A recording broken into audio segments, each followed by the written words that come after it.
Alright, ladies and gentlemen, my name is Baron and welcome back. So today we're going to be talking about killing tanks.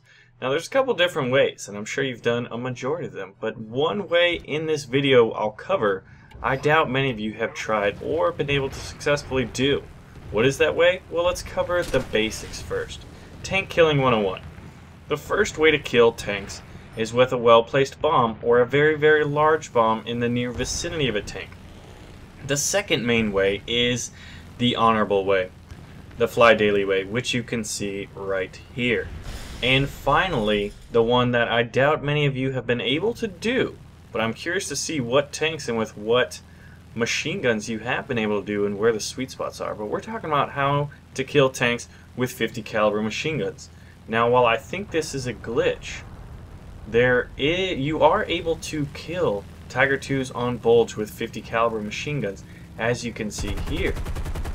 Now, when it comes to 50 caliber machine guns, they were able to penetrate armor during World War II, so you could say that killing tanks with 50 caliber machine guns is historically accurate. However, which tanks you could kill is a different matter.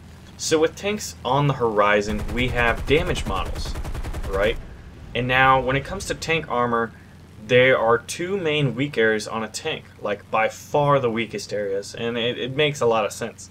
The very bottom of the tank and then the top of the tank, both on the chassis, the top armor plating, and then the top of the turret. Now what I did to that Tiger II was I had to shoot at the top of the turret, and I think while it may be either a glitch or an oversight, I think more than likely it may be an Easter egg of sorts that guys can put into the game to say, hey, this is the future of tank killing. Granted, it was a Tiger II, and you'd never be able to do that once tanks are playable, so fear thee not, you Tiger II tankers. You're like, oh my gosh, why drive out the biggest, baddest German tank there was if I can get killed by 50 caliber machine guns? It's not going to happen, and here's why. Let's talk penetration values, something that you're going to need to become very familiar with if you want to be a decent tanker in War Thunder, and then other tanker games as well. But specifically for War Thunder, as it will have damage models, penetration values, and armor, and all of these kinds of facets of tank warfare, you will have to be rather well versed in. So as with penetration values, since we're dealing with aircraft right now, we'll talk about the M2 50 caliber Browning machine gun. Now, when it fires lead rounds, or basically non-armor piercing rounds, or ball rounds, you could even say, it can penetrate at 100 meters 22 millimeters of armor, and at 500 meters a lead round can penetrate 19 millimeters. Now, with regard to armor piercing 50 caliber rounds, which is what I was using, or in the ground attack ammo belts on the top of that Tiger II, they have a penetration value at 100 meters of 26 to 28 millimeters of armor, and at 500 meters 22 to 25 millimeters of armor. Now, one thing you have to take into account is that Tiger II has 40 millimeters of armor on the very top of its turret, so you wouldn't be able to penetrate that with 50 calibers once tanks and proper damage models are implemented for the tanks.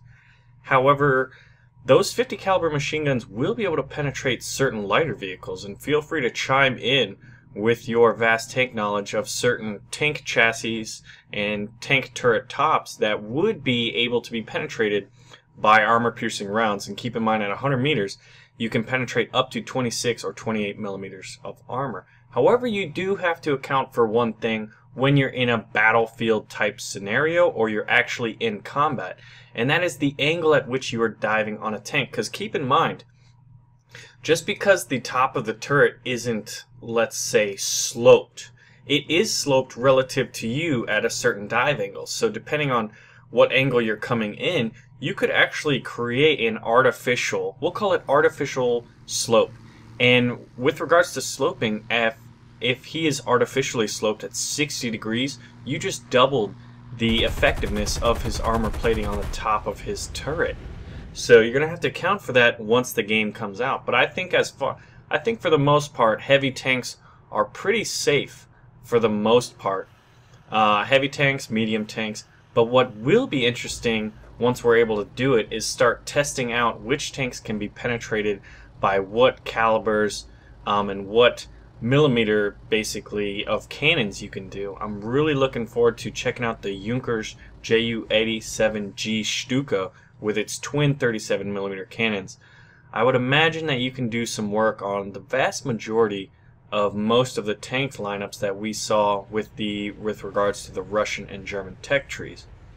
So anyway, while this is probably a glitch right now, or maybe an Easter egg to say, hey, damage models do kind of exist right now, and they're only going to get better with time, I just wanted to show it off. And I'm curious with regards to penetrations and which tank turrets are kind of weaker and which ones are stronger with regards to air attack.